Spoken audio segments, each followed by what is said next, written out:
चारि वर्णो रघुवर विमलेशो जोदायक फलचारि। भगति मणि उर्वश जाके दुख लोलेस सपन होता के आप सब श्रद्धालु जिज्ञास श्रोताओं के समक्ष इस पंक्ति पर कुछ विचार प्रस्तुत किए गए। वैसे तो इस प्रसंग की व्याख्या कुछ अधिक कठिन है, क्योंकि इसमें यह बताया गया है कि जैसे पर्वतों पर खान होती है और वहां पर रत्न निकलते हैं, इसी प्रकार से यह जो भक्ति मणि है वो कहाँ मिलेगी, कैसे मिलेगी, उसका क्या उपाय है, इन्हीं पंक्तियों के साथ वो पंक्तियां भी जुड़ी हुई, जिसमें कागभूषण जी कहते हैं पावन पर्वत वेद पुराणा। भगवान की भक्ति रूप मणि को पाने के लिए जिस पर्वत पर पहुंचने की आवश्यकता है वो वेद और पुराण है। और जैसे पर्वतों के बीच में भी बाहर से देखें तो पत्थरों का समूह ही पर्वत में दिखाई देता है, और उसके अंतराल में जो अनेक वस्तुएं छिपी हुई होती हैं, सोने के रूप में, चांदी के रूप में, तांबे के रूप में और इससे वेदिक हीरे के रूप में। तो इसमें भूषुंडी जी ने कहा कि वेद पुराण के पर्वत पर भगवान राम की कथा ही वो मानो हीरे की खान है। और अब पर्वत तो विशाल है, वहां खोजने पर क्या मिलेगा, तो उसके लिए उन्होंने कहा मनमी सज्जन,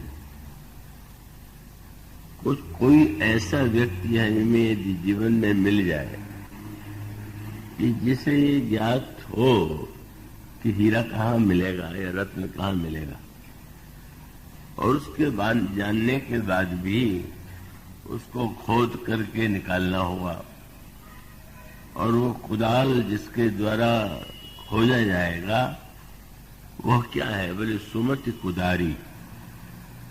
सुमति ही कुदाल है, वेद पुराण ही पर्वत है, और संत ही मानो उसके रत्न के रहस्य को, खान को जानने वाले हैं। और फिर उसके लिए दृष्टि चाहिए, और वो राम कथा की खान से उस भक्ति मणि को पाना चाहता है तो वो पा करके धन्य हो जाता है। तो अब इसमें तो एक एक शब्द इसके हैं कि जिसकी व्याख्या के लिए बहुत लंबे समय की आवश्यकता है, पर कुछ सूत्र बड़े महत्व के हैं। राम कथा के द्वारा मणि प्राप्त होती है, भक्ति मणि की उपलब्धि होती है, इसका क्या तात्पर्य?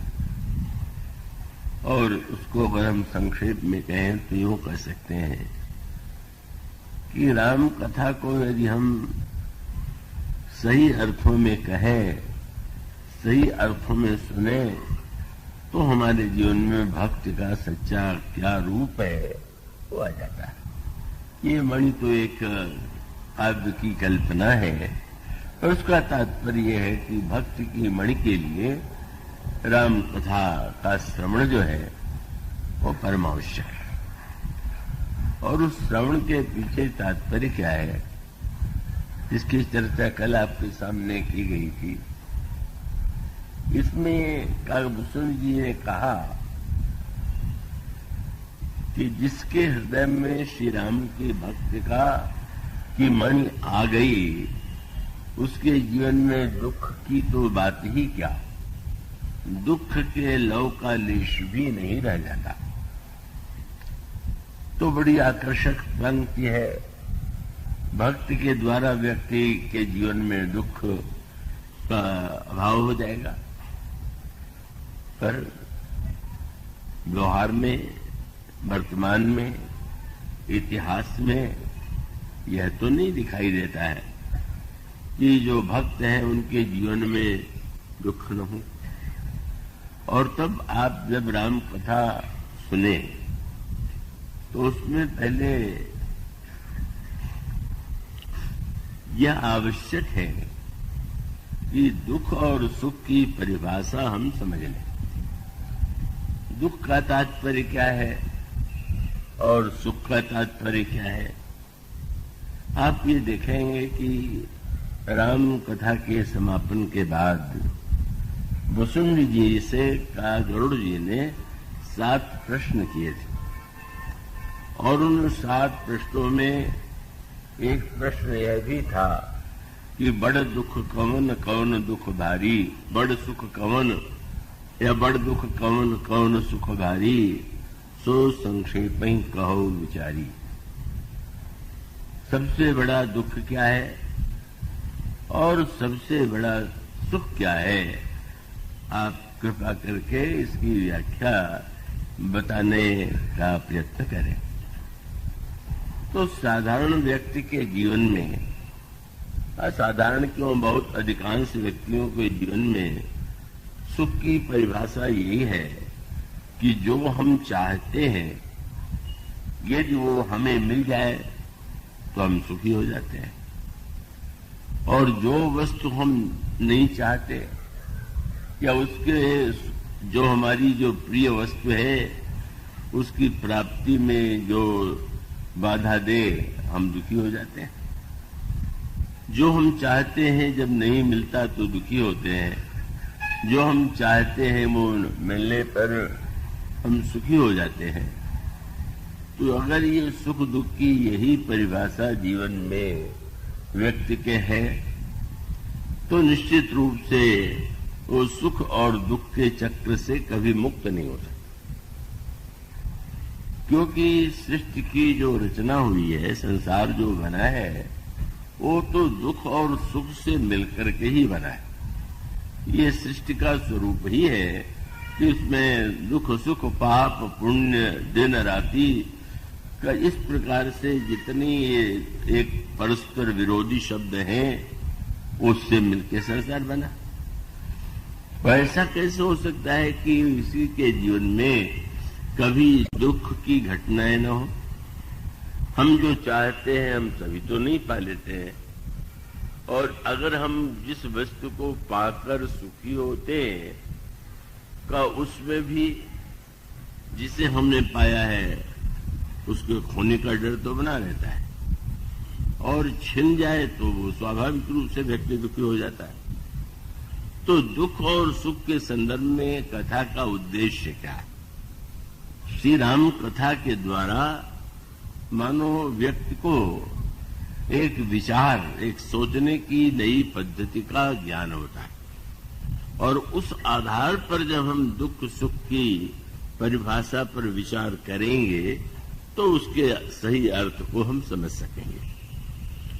श्री रामचरितमानस की यह विशेषता है कि उसमें अनेक ऐसे शब्द हैं जिनका अर्थ शब्दकोश में उस रूप में नहीं मिलेगा। आप जैसे शब्दकोश बने हुए हैं, किसी शब्द का अर्थ जानना हो तो आप ढूंढते हैं कि इसका क्या अर्थ है। तो उस संदर्भ में ऐसे अनेक शब्द मानस में हैं जिसको जब आप शब्दकोश में ढूंढेंगे तो अर्थ तो मिलेगा, पर वो अर्थ उस अर्थ से भिन्न होगा जिस अर्थ में गोस्वामी जी ने उस शब्द का प्रयोग किया है। और तब सबसे अच्छा उपाय यही है कि गोस्वामी जी के शब्दों का अर्थ जो है वो हम मानस में ही ढूंढने की चेष्टा करें, कि उनकी दृष्टि में दुख और सुख यदि दो शब्द हैं तो उसकी एक प्रचलित परिभाषा, और दूसरे गोस्वामी जी जो दुख और सुख की परिभाषा प्रस्तुत करते हैं उसमें क्या अंतर है। और तभी हम समझ सकते हैं कि भक्त के जीवन में दुख का लवलेश नहीं रह जाता। क्यों? इसका वो आपको जो प्रश्न है का उसमें, उस प्रश्न में जो उत्तर मुसुंडी जी ने दिया वो आप सब पाठ में पढ़ते ही होंगे। और उसमें ये कहा गया कि नहीं दरिद्र सम दुख जग माही, दरिद्रता से बढ़कर के कोई दुख नहीं। और जब हम यह पढ़ें कि दरिद्रता से बढ़कर के सुख नहीं है, तो दरिद्रता का विनाश तो संपत्ति से होता है, धन से होता है। तो यही कहना चाहिए था कि संपत्ति की प्राप्ति में सबसे बड़ा सुख है। भाई ये देखिए, विचार करके देखें तो दरिद्रता का एक बहुत व्यापक अर्थ, सबसे बड़ा दुख दरिद्रता है। पर दरिद्रता माने क्या? अब इस दृष्टि से विचार करके देखें कि सुख के संदर्भ में गोस्वामी जी ने जब लंका का वर्णन किया तो लंका का वर्णन करते हुए नहीं कहा कि वहां के लोग बड़े दुखी थे या दरिद्र थे या अभावग्रस्त थे। गोस्वामी जी ने लंका में जिन 10 वस्तुओं की उन्नति का वर्णन किया है उसमें सबसे पहला शब्द जो है वो सुख है। आप प्रारंभ में ही उन पंक्तियों को पढ़ेंगे।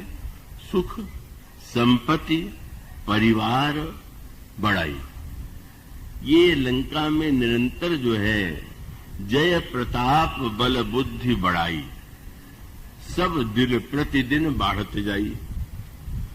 तो लंका में दिन रात जिन वस्तुओं की उन्नति हो रही है उसमें 10 वस्तुओं का नाम लेने के बाद उसमें भी सबसे पहले उन्होंने सुख का नाम दिया। लंका में निरंतर सुख की वृद्धि हो रही है, लंका में निरंतर आगे की ओर संपत्ति की वृद्धि हो रही, पुत्रों की संख्या बढ़ रही, सहायकों की संख्या बढ़ती जा रही और विजय, प्रताप, बड़प्पन ये निरंतर इसकी वृद्धि होती है।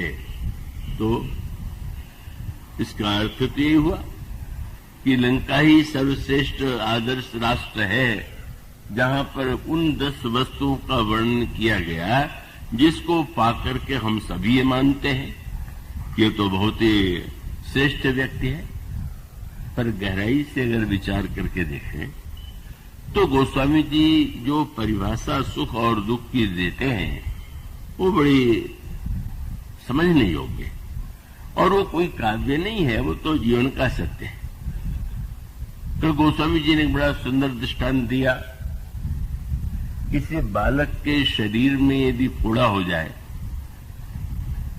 और वो उस फोड़े को अगर मां यह प्रयत्न करे कि ये फोड़े में जो मवाद भरा हुआ है वो निकल जाए और ये व्यक्ति स्वस्थ हो जाए तो डॉक्टर के पास जाएगा। प्राचीन काल में वैद्य भी शल्य चिकित्सा करते थे और ऐसी परिस्थिति में जब मां बालक को लेकर डॉक्टर के पास जाएगी और डॉक्टर उसका ऑपरेशन करेगा तो उसे दुख होगा कि नहीं, कष्ट होगा कि नहीं? तो स्पष्ट है कि उसको दुख, बड़ा कष्ट होता है, बालक रोने लगते हैं, अधीर हो जाते हैं। पर इतना होते हुए भी कोमल हृदय की जो मां है वो उस दुख को देख करके भी कहीं नहीं कहेगी डॉक्टर से कि आप तो बस इसके फोड़े को रहने दीजिए, अपितु वो स्वयं भी कठोरता का नाटक करेगी और बालक का ऑपरेशन हो जाए। बालक को कुछ समय बाद, कुछ दिनों के बाद स्वस्थ होकर के आनंद का अनुभव करेगा। गोस्वामी जी कहते हैं और यही समझने योग्य बात है, वस्तुओं की प्राप्ति के साथ उसकी प्राप्ति के बाद आपके अंतर मन में, आपके अंतर जीवन में किस विचार का उदय होता है। सुख मिला या संपत्ति मिली तो सुख और संपत्ति को के मिलने पर उसको पाने के बाद हमारे हृदय में किस भाव का उदय हुआ। गोस्वामी जी ने इसके लिए बड़ा सुंदर वाक्य चुना। अयोध्या में भी उन्नति हो रही है और जिसमें भगवान श्री राम के द्वारा धनुर्भंग हुआ, धनुष टूटा, तो विश्वामित्र जी के आदेश से महाराज जनक ने पत्र भेजा महाराज दशरथ के पास। पर दशरथ उस पत्र को पढ़कर गदगद हो जाते हैं और उसे लेकर के गुरु वशिष्ठ के पास जाते हैं।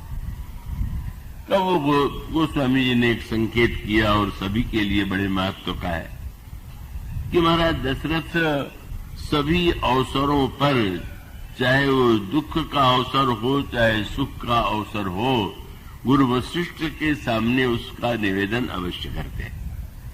तो बालकांड के प्रारंभ में ही आता है वर्णन कि महाराज दशरथ बहुत दिनों तक राज्य करते रहे और अयोध्या में सर्वत्र उन्नति हो रही थी, लेकिन एक बार भूपति मन माही, भय गलानि मोरे सुत नाही। सब कुछ है पर पुत्र नहीं है। वो एक मूल प्रश्न यही है। व्यक्ति यह मानता है कि भाई पुत्र होगा तो हमें सुख देगा, पुत्र होगा तो वृद्धावस्था में हमारी सेवा करेगा, और इसलिए व्यक्ति पुत्र की कामना करने में, अधिकांश व्यक्तियों के जीवन में पुत्र की कामना होती है। और शास्त्रों ने भी यह कह करके एक वाक्य कहा, पुत्र शब्द का जो संस्कृत में अर्थ है वो अर्थ यही है कि उन नाम के नरक से जो मुक्त करे वो पुत्र है।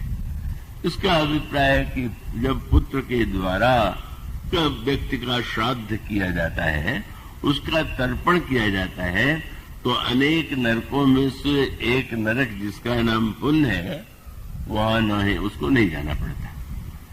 तो अब ऐसी स्थिति में महाराज दशरथ के हृदय में पुत्र पाने की कामना उत्पन्न हुई, ग्लानि हुई। अब वहां पर सूत्र ये है कि उस ग्लानि के बाद जो उनके हृदय में ग्लानि हुई, ग्लानि तो हमारे आप सबके जीवन में भी बहुधा कई बार आ जाती है, पर ग्लानि को हम किस दिशा में ले जाते हैं इसका महत्व है।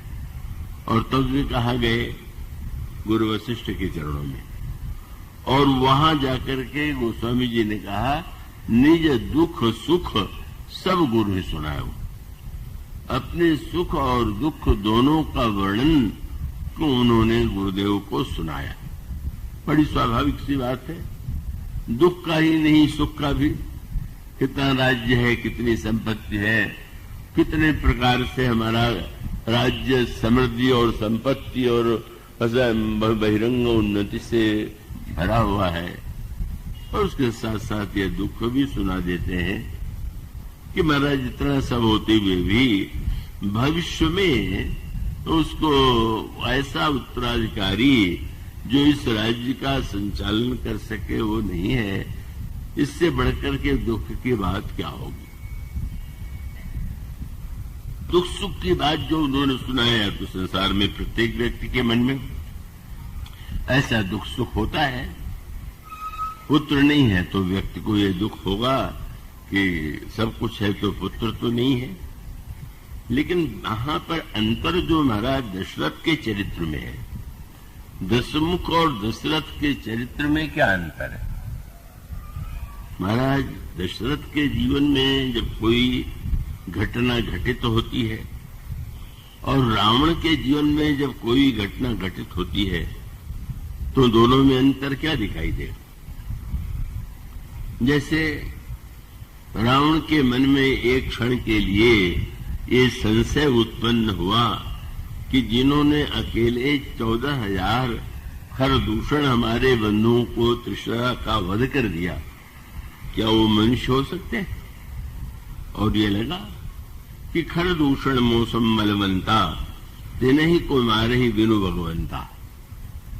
अब यह जब मन में जिज्ञासा, अगर ये संशय या जो क्षण भर के लिए एक सत्य का भान हुआ इन्हीं पंक्तियों को न समझ पाने के कारण कई लोग यह मानने की भूल कर बैठते हैं कि रावण तो बहुत बड़ा भक्त था, क्योंकि उसने जान लिया कि ये भगवान है।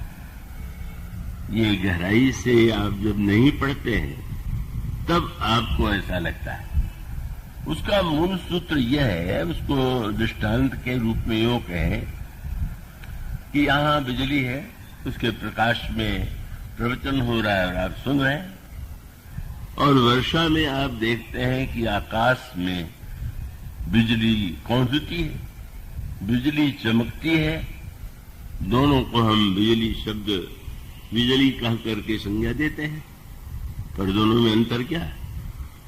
इस प्रकाश में हम और आप एक दूसरे को देख रहे हैं और हम अपने विचार आपके सामने प्रकट कर रहे हैं, आप उसे सुन रहे हैं। पर जब आकाश में बिजली चमकती है तो उसमें कितनी भी चमक क्यों न हो, क्या उस चमक में आप पुस्तक पढ़ सकते हैं? क्या उस चमक में आपको सामने वाली वस्तुएं सही रूप में दिखाई देंगी? और इसका उत्तर है कि बिजली के प्रकाश, बिजली आकाश में जब कौंधती है तो देखने वाला घबरा जाता है। और अधिकांश लोगों का स्वभाव और स्वाभाविक है कि जब बिजली आकाश में चमकेगी तो एक गर्जना, कड़कड़ाहट की ध्वनि गूंज उठती है। और उसके बाद तीसरी प्रक्रिया ये होती है कि बिजली चमकी, ध्वनि हुई, और बहुत बार ऐसा होता कि बिजली कहीं किसी व्यक्ति पर गिर गई, किसी घर पर गिर गई। तो ये जो बिजली है उसको हम क्या ये कहें कि ये सचमुच प्रकाश है? तो रावण के जीवन में जो इस प्रकार के विचारों का उदय है, यह कोई दीपक का प्रकाश नहीं है। यह प्रकाश तो बिजली के समान कौंधने वाला क्षण भर के लिए आया, और इसके बाद जब उसके हृदय में यह बात आई तो फिर एक परीक्षा है। और परीक्षा क्या है कि अगर आपने दवा खाई है तो उसकी कसौटी नहीं है कि दवा कितनी मूल्यवान है, उसकी परीक्षा ये है कि उसका आप पर प्रभाव क्या पड़ा। तो ऐसी स्थिति में जब कोई व्यक्ति, उसने सोच लिया है भगवान, अगर ये भगवान की ज्ञान है तो भगवान का ज्ञान होने पर उसका परिणाम आपके जीवन में किस रूप में आवेगा? और तब उत्तरकांड में आपको पढ़ने को मिलेगा कि राम कृपा बिनु सुनु खगराई, जान न जाई राम प्रभुताई, और जाने बिनु न होई परतीति, बिनु परतीति होई नहीं प्रीति, और प्रीति बिना नहीं भगत दढ़ाई, जिम खगपति जल की चिकनाई। जब भगवान के प्रभाव को, उनकी महिमा को व्यक्ति जान लेता है तो उसके हृदय में विश्वास उत्पन्न होता है, विश्वास से भक्त का उदय होता है। ये क्रम है। तो अगर रावण ने भगवान के स्वरूप को जान लिया तो क्या उसके हृदय में विश्वास का उदय हुआ क्या? और क्या रावण के हृदय में भगवान के प्रति भक्ति का उदय हुआ क्या? इसका अभिप्राय है कि रावण के जीवन का यह ज्ञान आकाश में चमकने वाली क्षणिक बिजली के समान है, जो व्यक्ति के हृदय में आतंक की सृष्टि करती है। तो इसका प्रत्यक्ष प्रमाण है। जान करके विश्वास होता है, लेकिन रावण के जीवन में तो ठीक उल्टी बात हो गई। जन रंजन, बस यही प्रश्न आ जाता है कि कहीं ये मनुष्य है कि वो ईश्वर है। और तब उसका सहज उपाय हुआ था कि वह तो ऐसे गुरु का शिष्य था कि जो जिनसे बढ़कर के गुरु संसार में है ही नहीं, और वो त्रिभुवन गुरु है, भगवान शंकर। उन भगवान त्रिभुवन गुरु शंकर जी का शिष्य रावण, अंततो गत्वा शिष्य का कर्तव्य क्या है? आप यूं विचार करके देखें कि आपके शरीर में कोई रोग होगा तो आप कहां जाएंगे? वैद्य के पास, डॉक्टर के पास। और उसके सामने जाकर के आप कहेंगे कि मुझे कष्ट है और इस कष्ट को देख करके आप दवा दीजिए। तो ऐसी स्थिति में गुरु ही वैद्य है, चिकित्सक है। रामायण में उत्तरकांड में कहा गया सदगुरु वैद्य वचन विश्वासा। तो रावण के लिए तो यह मार्ग खुला हुआ था कि वो कैलाश पर्वत पर जाकर के भगवान शंकर के चरणों में निवेदन करता कि मेरे अंतःकरण में यह जिज्ञासा उत्पन्न या संशय उत्पन्न हुआ कि अयोध्या के राजकुमार ईश्वर है कि मनुष्य है। रावण धन्य हो जाता, लेकिन उसकी अपने बुद्धिमत्ता का जो अभिमान, मैं क्यों पूछने जाऊं, क्या मुझ में कम बुद्धि है क्या, यह गर्व उससे रोकता है। शंकर जी के पास नहीं जाने का प्रयास करता है। और दशरथ जी के जीवन की विशेषता यह है कि चाहे दुख की घटना हो, चाहे सुख हो, या किसी प्रकार से कोई वृत्ति उत्पन्न होती है तो वे सीधे कहाँ जाते हैं। एक बार भूपति मन माही भय गलानी मोरे सुत नाही, तो गुरु गृह गए हो तुरंत में ही पाला। चरण लाग कर विनय विशाला, अपना दुख सुख सुना दिया। अब जैसे दवा के वैद्य के सामने जब आप अपनी समस्या रखेंगे तो वो आपको उसके लिए उचित औषधि देगा और आप ये देखेंगे किस प्रकार से गुरु वशिष्ठ ने उन्हें आदेश दिया कि श्रृंगी ऋषि के द्वारा तुम पुत्रेष्ट यज्ञ करो, तुम्हें पुत्र प्राप्त होगा। अब ये गुरुदेव की जो पद्धति थी वो बड़े महत्व की थी। वे चाहते तो वैराग्य का उपदेश दे सकते थे। वे कह सकते थे कि क्या पुत्र का प्राप्त होना ही जीवन में सुख का कारण है, क्या पुत्र के अभाव में व्यक्ति धन्य और भक्त नहीं बन सकता। पर वे जानते हैं कि पहली कक्षा में ही अगर व्यक्ति को ऊंचे से ऊंची कक्षा की बात बता दी जाए तो बताने वाले के मन में बड़े ही संतोष हो कि उसने अपनी बुद्धिमत्ता और ज्ञान का पूरा उपयोग किया। अंत में लोमश जी के जीवन में यही तो भूल थी। भूसुंडी जी ने कहा कि मैं श्री राम की भक्ति की कथा सुनना चाहता हूं, और उन्होंने उनको वेदांत ज्ञान दिया। ये लगा कि ये तो वेदांत और ज्ञान का अधिकारी है। तो जब आप किसी पहली कक्षा के विद्यार्थी को आप वह बात सुना देंगे कि जो सबसे ऊंची है, आज की बड़ी समस्या है।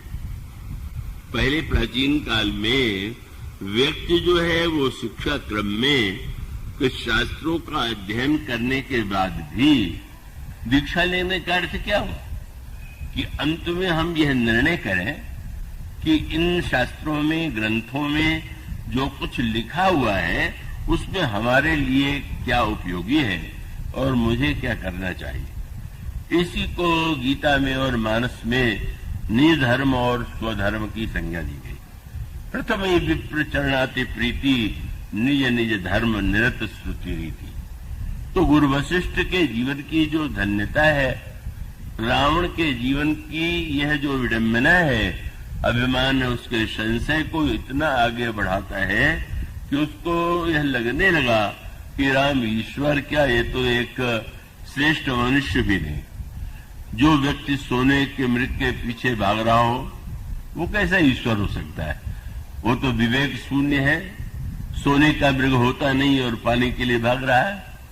जो व्यक्ति मृग पर बाण चला रहा है वह तो एक साधारण राजकुमार ही है। और अगर कोई व्यक्ति पत्नी के वियोग में विलाप कर रहा है तो उसका अभिप्राय कि वो घोर खामी। तो मानो रावण जब अपनी ही बुद्धि से उस प्रश्न का समाधान ढूंढता है तो श्री राम के ईश्वरत्व के स्थान पर उसके हृदय में अश्रद्धा उत्पन्न होती है। भगवान के प्रति भगवत्ता की बुद्धि कौन कहे, साधारण मनुष्य जैसा आदर भी उसके हृदय में नहीं रहेगा। तो इसका अभिप्राय यह है कि जब सबसे पहली बात तो यही है कि हम समझना यदि चाहते हैं तो समझने के लिए हमें सदगुरु की आवश्यकता है।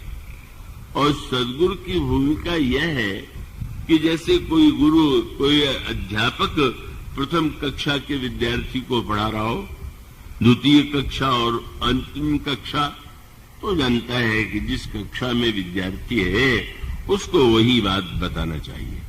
और वो बात उससे, इसलिए गुरु वशिष्ठ की विशेषता है कि उन्होंने त्याग, वैराग्य और ज्ञान की उच्च शिक्षा न दे करके यही कहा कि तुम धैर्य धारण करो। तुम केवल एक पुत्र चाहते थे, तुम्हें 4 पुत्र प्राप्त होंगे, पर उन्हें प्राप्त करने के लिए तुम्हें यज्ञ करना चाहिए। मानो गुरु वशिष्ठ विवेक पूर्वक राजा के जीवन में धीरे धीरे सकामता के बाद उस सकामता का सदुपयोग और उसके पश्चात अन्य जो श्रेष्ठ वृत्तियां हैं उनका उदय कराना चाहते हैं। तो ऐसी स्थिति में स्वाभाविक रूप से जब पुत्र नहीं था तो भी वो गुरुजी के चरणों में गए, और जब जनकपुर से यह पत्र आ गया कि श्री राम के पास धनुष आ गया, धनुष के द्वारा धनुष टूट गया, जनक नंदिनी सीता ने उनके कंठ में जयमाल पहना दिया, तब भी वो सबसे पहले गुरु वशिष्ठ के पास ही गए।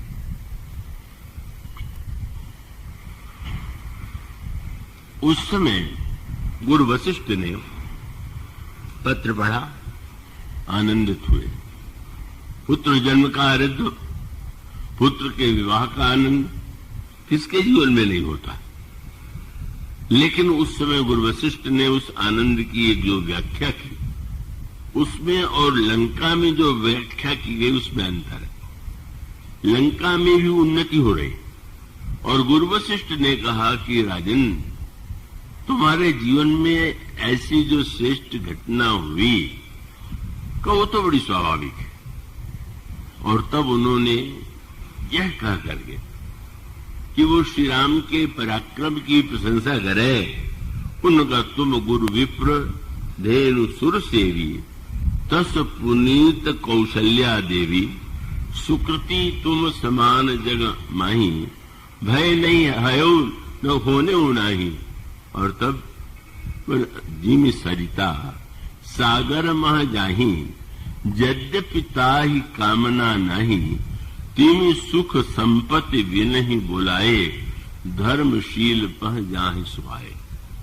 जैसे नदियां, समुद्र ने कभी नदियों को निमंत्रण नहीं दिया, यहाँ आओ स्वागत है, पर बिना निमंत्रण के ही नदियां समुद्र की ओर भागी चली जा रही हैं।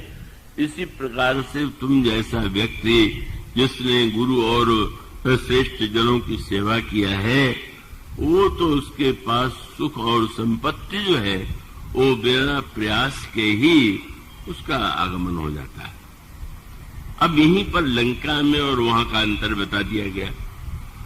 सुख संपत्ति का संबंध गुरु वशिष्ठ जोड़ते हैं, जनक दशरथ से जो व्याख्या करते हैं उसमें सूत्र दिया गया कि समुद्र में जैसे नदियां जाती, कितने महत्व की बात है। और उसका अभिप्राय यह है कि अगर सचमुच आपने कोई वस्तु पाया है और पाने के पीछे केवल पाने की आकांक्षा है, पाने का प्रयत्न है, पाने के बाद आपकी ये धारणा है कि इसको पा करके हम बड़े सुखी हो जाएंगे, तो इसकी बहुत संभावना है कि उस वस्तु के मिलने पर आपको ये लगने लगे कि अरे मैं तो ये समझता था कि ये वस्तु मिल जाएगी तो सब ठीक हो जाएगा। कई लोग ऐसे होते हैं तो समझते बस ऐसा हो जाए तो सब ठीक हो जाएगा। पर लंका के लिए गोस्वामी जी ने शब्द चुना, नदी जैसे समुद्र की ओर जा रही है वैसा सुख नहीं है रावण के जीवन में। तब गोस्वामी जी कहते हैं कि सब दिन प्रतिदिन बढ़ते जाई, सुख संपत्ति सुत सेन सहाई, जय प्रताप बल बुद्धि बढ़ाई, सब दिन प्रतिदिन बढ़त जाई। और उसका परिणाम क्या हुआ? बोले जिमि प्रतिलाभ लोभ दिखाई। जैसे लाभ होने पर और मानो संकेत क्या है? जब आपके जीवन में संतोष ही नहीं आया, आपके जीवन में तृप्ति का ही अनुभव नहीं हुआ, तो आपने पाने के संदर्भ में जो कल्पना की थी, वो कल्पना तो आपकी केवल व्यर्थ ही सिद्ध हुई। इसीलिए आप मानस पे कई व्यंग्यात्मक प्रसंग पाते हैं कि जनक नंदिनी सीता को पाने की व्यग्रता लेकर के संसार के अनगिनत राजा एकत्र है। ये जो अनगिनत राजा है, यह जो जनक नंदिनी सीता है, वे मूर्तिमती लक्ष्मी भी हैं, मां साक्षात शांति भी है, भक्ति रूपा भी है, शक्ति रूपा भी है। इनके अनेक रूप हैं और इन्हीं में से किसी न किसी रूप को हम और आप अपने जीवन में पाना चाहते हैं। अगर हम संपत्ति पाना चाहते तो भी सीता जी, अगर हम शांति पाना चाहते हैं तो भी वही सीता जी है, और अगर आप शक्ति पाना चाहते हैं तो भी वो सीता जी है। तो पहला तो सूत्र यही है कि आप उन्हें क्या समझ करके पाना चाहते हैं। वे कौन? रावण भी सीता जी को पाना चाहता है, उसके लिए कितना प्रयत्न करता है, और यहां पर बस अंतर क्या है? रावण आया इसी सभा में इस दृष्टि से कि यहां आकर के हम सीता को प्राप्त करें, और जब उसको ऐसा लगा कि कहीं ऐसा न हो कि इस धनुष को मैं न उठा पाऊं, तो अपनी वाचालता के द्वारा वो जनक से प्रस्ताव करता है, तुम कन्या का विवाह मुझसे कर दो, मैं धनुष तोड़ दूंगा। राजा ने कहा कि मैंने कहा जो धनुष तोड़ेगा उसे मैं कन्या दूंगा, तब आप उल्टी बात क्यों कह रहे हैं?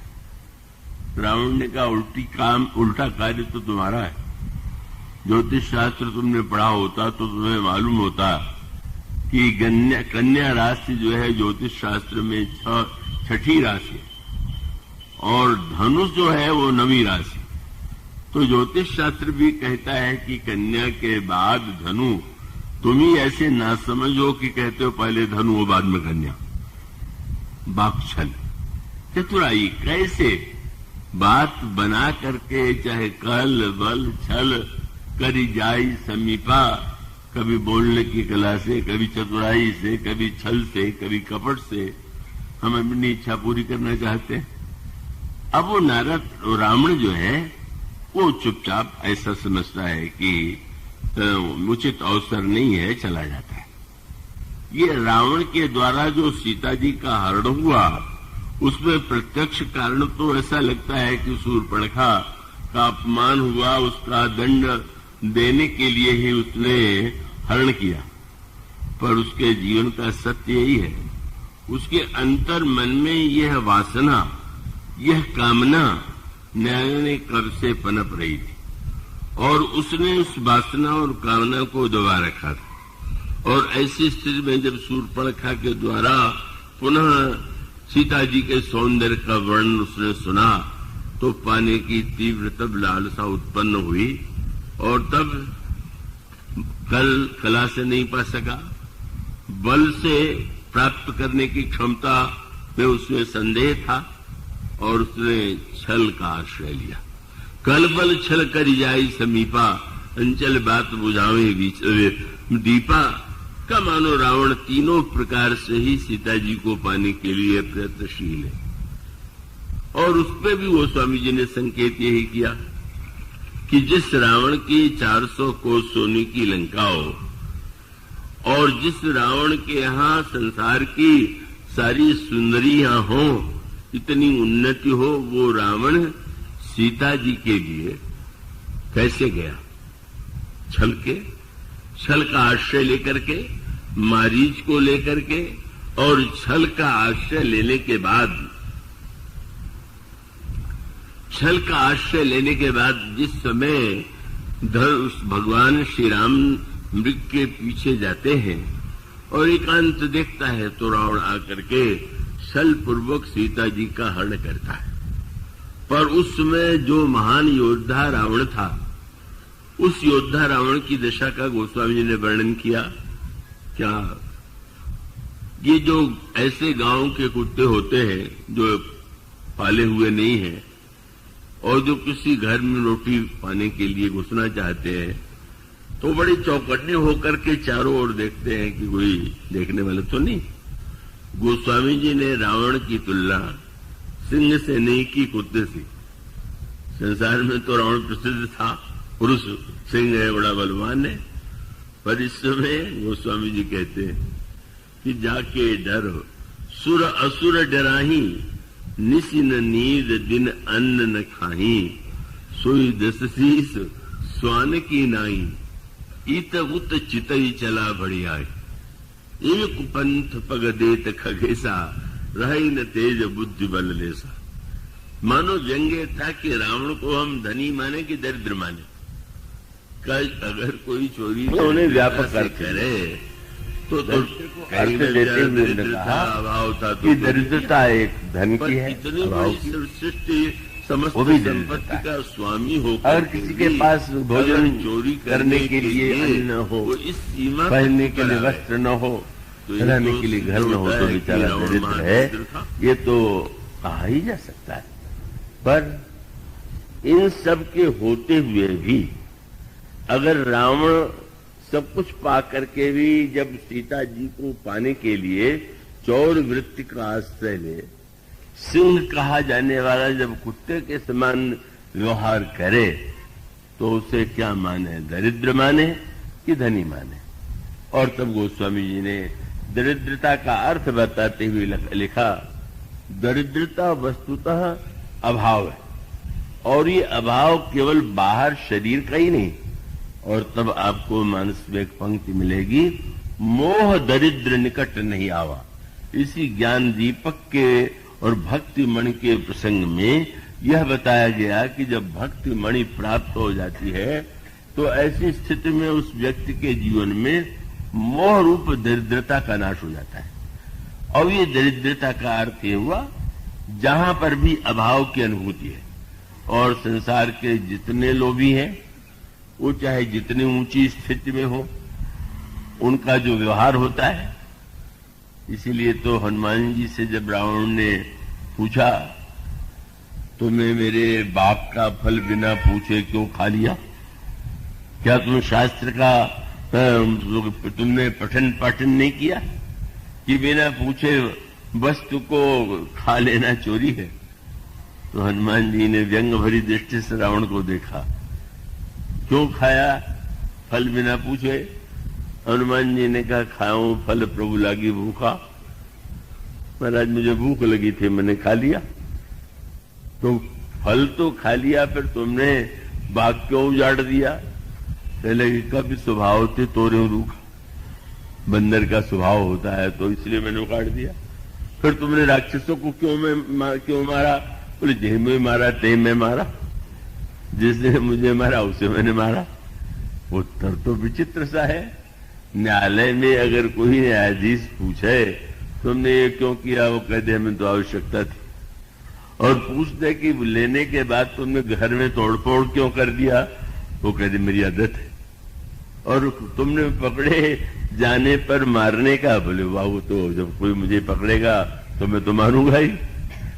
हनुमान जी का उत्तर ऊपर से देखने में सीधा साधा लगता है, पर इसमें सबसे कड़ा व्यंग था रावण के ऊपर। क्या कि मुझे भूख लगने पर फल मैंने खा लिया तो मुझे तुम चोर कहते हो, और सब कुछ होते हुए सीता जी को तुमने क्यों चुराया? क्या कारण है? मैं अगर फल खाऊं तो मैं चोर, और तुम इतने विश्व के स्वामी होकर के भी अगर उस वृत्ति का परिचय दो तो क्या है? और तुम जब ये कह, हनुमान जी ने क्यों कहा? कभी स्वभाव थे, बंदर का स्वभाव। यह भी व्यंग था कि रावण को जब यह एक क्षण की लगा कि ये भगवान है, तो उसके अंतःकरण में यह भी आया कि अगर भगवान है तो भक्ति करना चाहिए। पर उसने तुरंत एक उत्तर सोच लिया कि होई भजन नहीं तामस देहा, मेरा शरीर तमोगुणी है, मुझसे भजन नहीं होगा। व्यंग था, तुम अपना स्वभाव तो नहीं बदल पाए और बंदर से चाहते हो कि स्वभाव बदल ले। मानो ऐसे व्यक्ति जो देखने में तो प्रतीत हो रहे हैं समृद्ध हैं, बुद्धिमान हैं, सब कुछ है, पर हनुमान जी का अभिप्राय है कि तुमने उससे पूछा क्यों मारा? पर तुमने अपने से कभी पूछा कि संसार में जिन अनगिनत लोगों को तुमने मारा, वो क्यों मारा? आज मैंने तुम्हारे पुत्र को मार दिया, तुम्हें बड़ा लगा, बड़ा अन्याय हुआ, पर तुमने कितने लोगों के पुत्रों को मार दिया तुमने, तब तुमको लगा कि इन दूसरे के पुत्र को मार करके मैं कितना अन्याय कर रहा हूं। मानो हनुमान जी रावण के मन में प्रश्न उत्पन्न करना चाहते हैं, यही तुम्हारी दशा है, और इस प्रकार की वृत्ति के द्वारा ही तुम अपने को श्रेष्ठ सिद्ध करने के लिए व्यग्र हो। तो इसका मानो अभिप्राय यह है, अब वही अंतर, वो चाहे कोई व्यक्ति हो, चाहे लंकाधिपति रावण हो और चाहे स्वर्ग का स्वामी अधिपति इंद्र हो। स्वर्ग की निंदा क्यों की गई? स्वर्ग के लिए उसकी प्रशंसा है। ये किसी का कि मृत्यु होने के बाद उसके साथ जोड़ेंगे स्वर्गीय। अब वो स्वर्गीय है कि नहीं है, नारकीय है, लेकिन किसी को कोई नारकीय तो नहीं लिखेगा। पर स्वर्ग की निंदा क्यों है? स्वर्ग स्वल्प अंत दुखदायी क्यों कहा गया? उसका संकेत आपको मिलेगा उस कथा में जो श्रीमद् भागवत और पुराणों में प्राप्त होता है। दिलीप भगवान श्री राम के जो पूर्वजों में भी कई पीढ़ी पहले हुए, उन्होंने ये शास्त्रों में सुना कि 100 अश्वमेध यज्ञ जो कर लेता है उसे इंद्र का वध प्राप्त होता है, और उन्होंने संकल्प लिया मैं 100 अश्वमेध करूंगा, और करने लगे। 99 यज्ञ पूरे हो गए, और 99 यज्ञ पूरे होने के बाद जब 100वीं बार अश्वमेध का घोड़ा छोड़ा गया, अचानक लोगों को रात्रि को दिखाई पड़ा घोड़ा है नहीं। कहां चला गया घोड़ा? चारों ओर खोज करने पर भी घोड़ा नहीं मिला। और तब गुरु वशिष्ठ से जब उन्होंने पूछा तो उन्होंने योग शक्ति से देखा कि घोड़े को इंद्र ले गया है स्वर्ग में। दिलीप के पुत्र रघु थे, बड़े प्रतापी, उन्हीं के नाम से रघुवंश है। वो तो महाप्रतापी थे। उन्होंने कहा अच्छा मैं अभी स्वर्ग पर आक्रमण करके इंद्र को उसके इस दुष्कृत्य का दंड दूंगा और घोड़े को ले आऊंगा। यज्ञ पूरे होने की स्थिति थी, घोड़ा वापस आ सकता था, पर अचानक दिलीप के हृदय में सत्संग में जो उन्होंने सुना था, सत्संग में कथा सुनने का लाभ क्या है? ये आवश्यक नहीं कि सुनते ही वो बात आपके और हमारे जीवन में या मन में आ जाए, लेकिन अगर कोई संस्कार डाल दिया गया और डाल देने पर वो उचित अवसर पर प्रकट हो गया, बड़े महत्व की बात है। अगर वो जैसे खेत में कोई बीज डाला गया और वो बीज अगर नष्ट हो गया, तो इसका अर्थ है कि या तो खेत में कमी है, या बीज ही इस प्रकार का था, या बीज के अंकुरित होने के लिए जो कुछ चाहिए था वो नहीं मिला। लेकिन अगर बीज हो और बीज होने पश्चात जल की वर्षा और मिलकर के बीज अंकुरित हो, तो चिंता की बात नहीं। तो इस सत्संग में जो वस्तुतः कही जाती हैं बातें, वो व्यक्ति के जीवन में बीज डालने का प्रयास, एक संस्कार डालने का प्रयास। और जैसा खेत हो, उपजाऊ खेत भी होता है, कम उपजाऊ भी होता है, और ऊसर भी होता है। तो उपजाऊ वो है कि जिसके जीवन में वो जो बीज डाला गया वो अंकुरित होता है, और वह बीज जिसको कहते हैं सत्संग की वर्षा हुई, कथा आपने सुना, संस्कार धीरे धीरे प्रकट हो गया। तो दिलीप की स्थिति यही थी। उन्होंने सुना था कि 100 अश्वमेध यज्ञ करने पर इंद्र का वध प्राप्त होता है, पर आज उनको दूसरे पक्ष की बात का ध्यान आ गया, और तब उसका फल सामने आया। अंत में महाराज दिलीप ने यह कहा कि नहीं, 100वां यज्ञ पूरा करने का संकल्प मेरे जीवन में नहीं है, अब नहीं पूरा करूंगा। लोग कहने लगे महाराज कैसी बात है, तो आपके पुत्र प्रतापी हैं, घोड़ा ले आ सकते हैं, आप क्यों नहीं कर रहे? तब बहुत बड़े विवेक की बात दिलीप ने कही। क्या? बोले मैंने ये जब देख लिया कि 100 अश्वमेध करके इंद्र बनने वाले की भी चोरी करने की आदत नहीं गई, तो मैं अब चोर बनने के लिए इंद्र बनूं? अभी तो यहां पर मैं चोरों को दंड देता हूं। चोरी अपराध राजा के यहां आया, राजा का कार्य कि चोर को दंड दे, और वो इंद्र स्वयं ही चोरी करने लगे। अगर इंद्र बन करके भी चोरी करने की ही इच्छा है तो इंद्र बनने से क्या लाभ?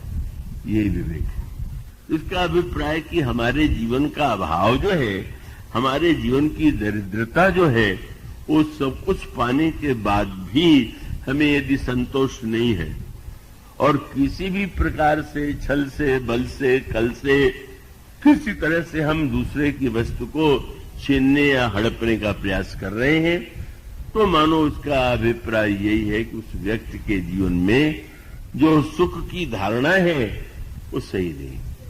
सुख की धारणा के लिए संकेत रामायण में किया गया। जब विभीषण और शरणागति के प्रसंग में आप पाएंगे तो क्या लिखा हुआ है?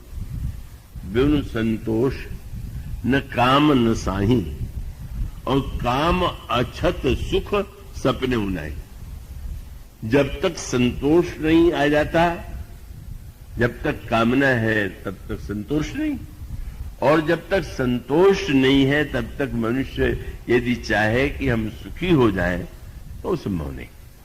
वो प्राप्त करने के लिए उचित अनुचित का विचार किए बिना, न्याय अन्याय का विचार किए बिना जिन वस्तुओं को संग्रहित करता है, वो मानो उसकी सुख की परिभाषा रावण की परिभाषा है। और इसका इतिहास का तात्पर्य है कि रावण जैसा ऐश्वर्य प्राप्त करने के बाद भी रावण को यदि मूर्तिमान मोह कहते हैं, रावण क्या है? गोस्वामी जी कहते हैं मोह है, मोह दुष्मौली। तो मोह का अर्थ ये है, ये जो वृत्ति है यही व्यक्ति के जीवन का मोह है, और यही मोह जो है वो वास्तविक दरिद्रता है। सत्संग के द्वारा दरिद्रता का नाश होता है। माने सत्संग के दरिद्रता का नाश माने केवल भौतिक संपत्ति की प्राप्ति ही नहीं है, अपितु उसका तात्पर्य है कि हमारे जीवन में अगर हम सत्संग करते हैं तो उसके पश्चात क्या प्रभाव पड़ा हमारे जीवन में, उसके को हमने किस रूप में देखा, किस अर्थ में लिया। और यही संकेत है। एक और सभा में रावण जैसा व्यक्ति जो सीता जी को पाने के लिए धनुष यज्ञ में आता है, चुपचाप लौट जाता है, और अन्य जो राजा बैठे हुए हैं वे धनुष को तोड़ने का प्रयास करते हैं। प्रयास न करने पर निराश होते हैं, निराश होने पर देवताओं को उलाहना देते हैं, पर वही तो नहीं रुक गए। जब श्री राम के द्वारा धनुष टूट गया तो क्या राजाओं ने ये मान लिया कि ये ठीक हो गया, न्याय हो गया? ना, धनुष टूटने के बाद भी का राजाओं का जो स्वर सुनाई देता है वो स्वर क्या है? राजाओं ने यही कहा, लेऊ छुड़ाई सिय कह कोई, धरि बांधो नृप बालक दोई, तोरो धनुष चाण नहीं सरई, जीवत हमहि कुंवरी को बरई, जो विदेह कछु करई सहाई, सीतों सेन जीतों सेन सहित दो भाई। मानो व्यक्ति जो है, ये वृत्ति जब उदित हो जाती है, तब अगर किसी ने न्यायपूर्वक भी प्राप्त किया है तो योजना ये बना रहे कि हम छीन लें, और व्याख्या अपने ढंग से कर रहे हैं। किसी राजा ने ये कहा कि देखते नहीं हो, सीता जी राम को तो इस राजकुमार से विवाह करने नहीं चाहती। वैसे पता गोस्वामी जी ने लिखा है कि सीता जी जयमाल लिए खड़ी हैं और वो पहना नहीं रही, तो यही अर्थ है कि वो पहना नहीं बिल्कुल नहीं चाहती, प्रेम के मारे नहीं पहरा रही हैं। उसके स्थान पर उनको लगता है कि क्यों उसने गोस्वामी जी ने व्यंग किया कि राजाओं को तो राम सुंदर दिखाई नहीं दे रहे, देखे ही वीर महारण धीरा, मनो वीर रस धरे शरीरा, और डरे कुटिल नृप प्रभु ही निहारी।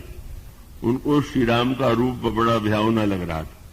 तो सीता जी के विलंब ने भी उन्होंने अर्थ ले लिया कि इसमें अन्याय क्या है, सीता चाहती नहीं तो इस राजकुमार को जीत करके हम उस अन्याय को मिटा देंगे। अन्याय को मिटाने के लिए हम लोग बड़े व्यग्र रहते हैं, पर वो अन्याय दूसरों का अन्याय हो, अपना अन्याय तो मिटाने की बात आती ही नहीं। कि हम बुराई मिटाना चाहते हैं पर दूसरे की, अन्याय दूसरे की। और उसके बाद परशुराम जी आ गए, और परशुराम जी महाराज आए, और जिस समय राजाओं सबसे पूछा उन्होंने, कहू जड़ जनक धनुष कही तोड़ा, अरे मूर्ख जनक धनुष किसने तोड़ा। तब वो राजा जो अपने अपने इष्ट देवों से रुष्ट हो गए थे, हम नित्य पूजा पाठ स्तोत्र पढ़ते थे और आपने धनुष नहीं तोड़वाया, और एक साधारण किशोर अवस्था के राजकुमार से तोड़वा दिया, ये कैसा आपका न्याय? पूजा पाठ से लाभ क्या है? अब आज से पूजा नहीं, पाठ नहीं, ऐसा बहुत से लोग करते हैं। लेकिन जब परशुराम जी ने कहा कि जिसने तोड़ा है उसका सिर काटना है, तो उन्होंने अपने इष्ट देवों को धन्यवाद दिया, बहुत अच्छा किया, नहीं तोड़वाया। हम लोगों की कामनाओं का अर्थ बदलता रहता है। आज किसी को अपना कहेंगे, कल पराया कहेंगे, आज किसी को मित्र कहेंगे, कल उसी को शत्रु कहने लगेंगे। मानो हमारी मान्यताएं, हमारी धारणाएं बदलती ही रहती हैं। तो ऐसी स्थिति में अगर व्यक्ति के जीवन में उस प्रकार से जैसी लंका की उन्नति हो रही है, और आजकल तो इस पर बड़ा बल दिया जाता है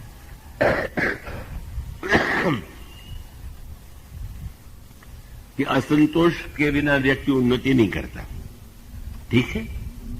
पर असंतोष के बाद अगर व्यक्ति असंतोष के बाद भी उन्नति करे, और उन्नति के बाद भी उसको उन्नति का बोधन हो, और वो उन्नति की आकांक्षा संसार के, विश्व के समस्त वस्तुओं पर अधिकार करने की दिशा में ले जाए।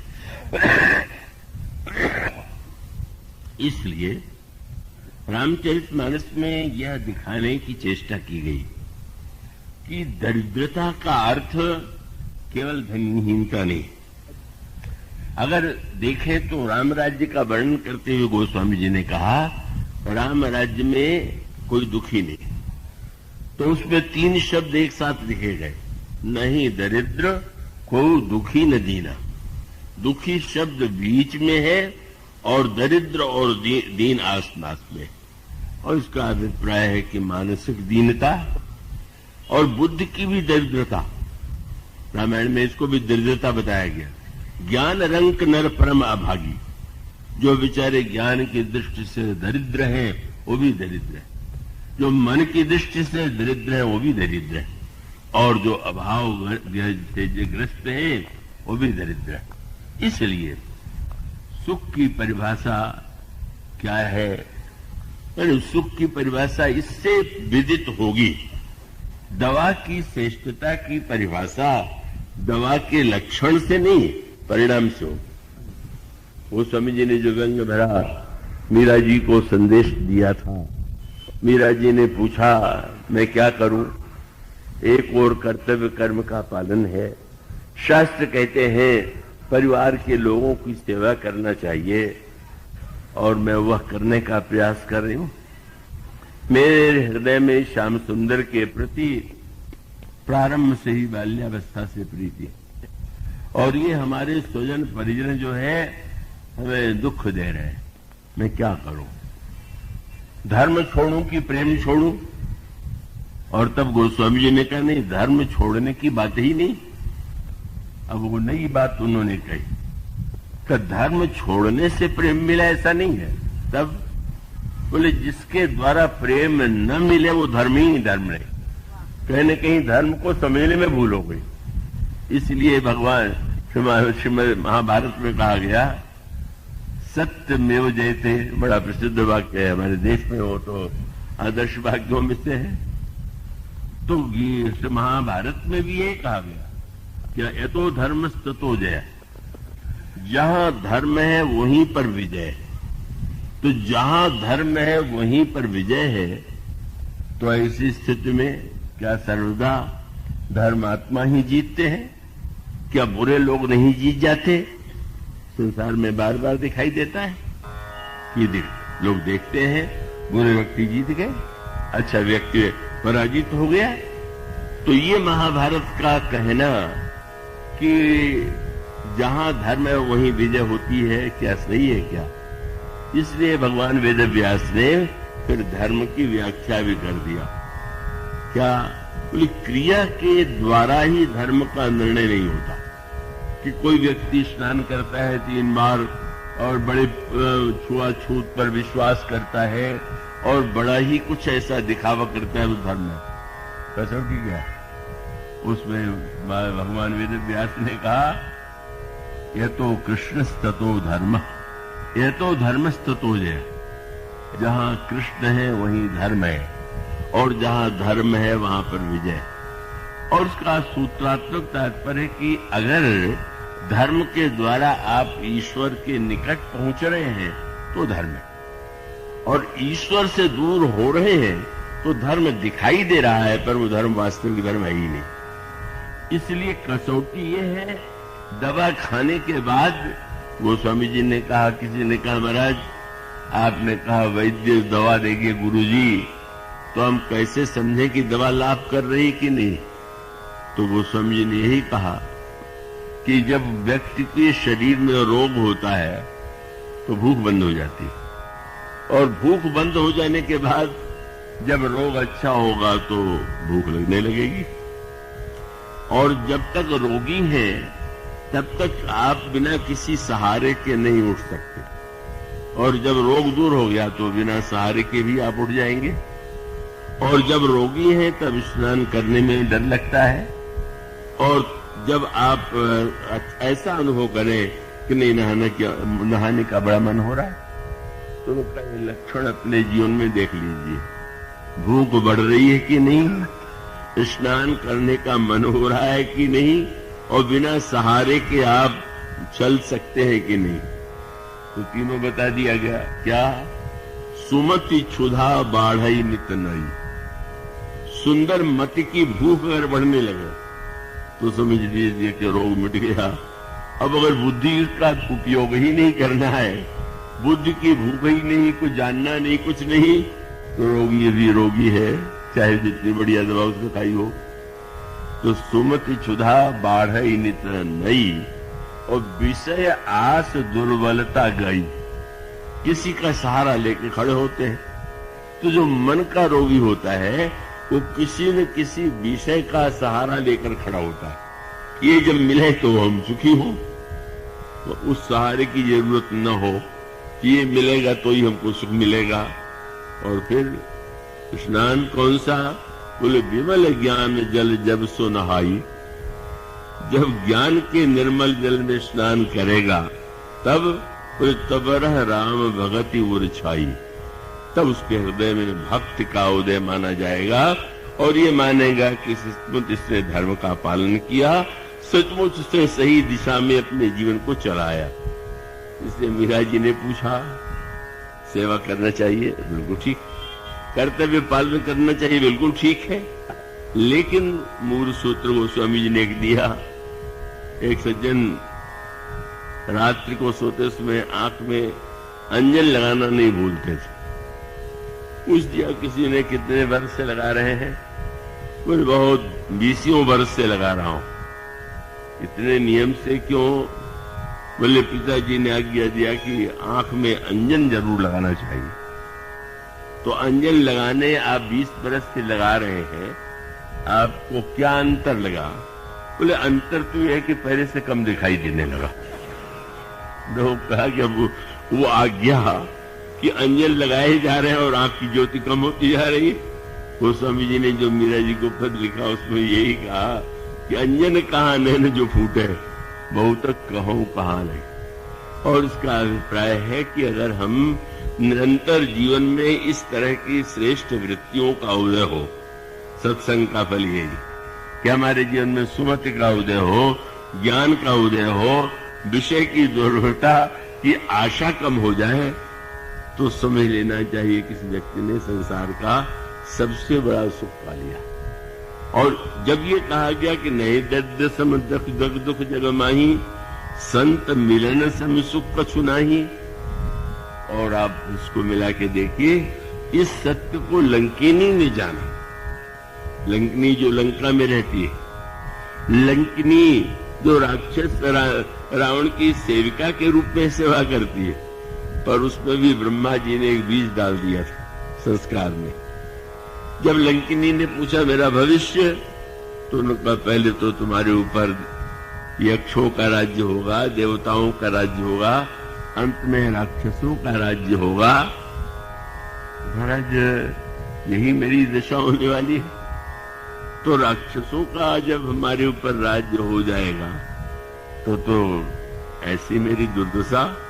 तो क्या नहीं, जब राक्षसों का राज्य होने के बाद कोई बंदर आवेगा और उसका मुक्का लगने के बाद तुम अगर गिर पड़ना तो समझ लेना चाहिए कि अब राक्षसों का विनाश होने वाला है। ब्रह्मा ने यह कह दिया था, पर वो भूल गई थी। कभी कभी हम बातें सुन लेते हैं पर भूल जाते हैं। और सचमुच मुक्का क्या लगा, लंकिनी को बातें याद आ गई। और उस समय उसने जो बात कहा, सूत्र है, गिर पड़ी, मुख से रक्त निकला, मानो जीवन के प्रति एक दृष्टि है। मुंह से गिर पड़ी है और मुंह से रक्त निकला। रक्त का क्या अर्थ है? शरीर में रक्त न हो तो व्यक्ति का शरीर कार्य नहीं करेगा। इसी तरह से शरीर में जो रक्त होता है, उसी से तरह से मन में रक्त होता है, और मन में वो रक्त ही व्यक्ति को सक्रिय मन बनाता है। और वो रक्त क्या है? राग।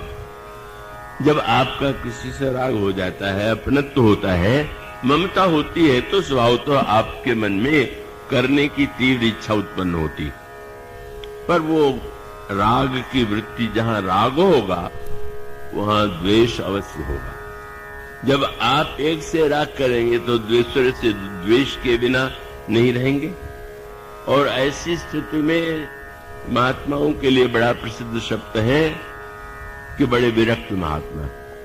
तो विरक्त का अर्थ जिसमें रक्त न हो, और रक्त माने राग का रक्त कम, राग का रक्त जो है, इसका अभिप्राय है कि संसार में विषयों के प्रति हमारा राग सत्संग में जाकर कम हुआ कि बढ़ा, एक कसौटी। और दूसरी बात, लंकिनी जो थी, गिरने के बाद उठ के खड़ी हो गई। कई लोग गिरने के बाद उठ नहीं पाते, और इसका अभिप्राय है कि जो व्यक्ति विचारवान है वो गिरने के बाद भी पुण्य संभारी उठी, सोलंका संभाल करके खड़ी हो गई। और उसने जब ये कहा कि तात मोर अति पुण्य बहुता, देख्यो नैन राम कर दूता, और सुख की व्याख्या करते हुए उसने क्या कहा? तात स्वर्ग अपवर्ग सुख, धैर्य तुला के अंग, तूलनता ही सकल मिली, जो सुख लव सत्संग। लव मात्र के सत्संग में ही व्यक्ति के जीवन में राग का अभाव होता है, संभल करके खड़ा हो जाता है। और प्रतिकूलता में भी, अनुकूलता में ही अगर हमको भगवान की कृपा दिखाई दे तो शायद हम भगवान की कृपा को समझ नहीं पाए हैं। अनुकूलता नहीं, प्रतिकूलता में भी अगर कृपा दिखाई पड़े, यही लंकिनी के जीवन का एक सत्य था। और जिसके बाद उसने कहा जो सुख लव सत्संग। और इसलिए भक्ति मणि के प्राप्ति के बाद जीवन में दुख का लवलेश नहीं रह जाता है। अर्थ न लीजिएगा कि कोई प्रतिकूल घटना नहीं होगी, पर सत्संग का फल ये होगा, नहीं दरिद्र सम दुख जग माही, संत मिलन सम सुख कछु नाही। हमारे जीवन में जो महानतम मोह दरिद्रता है वो मिट जाएगी और हमारे जीवन में सत्संग का सुख प्राप्त होगा। आज इन शब्दों के साथ कल इसके बाद सत्संग का समापन। बोलिए श्री राम।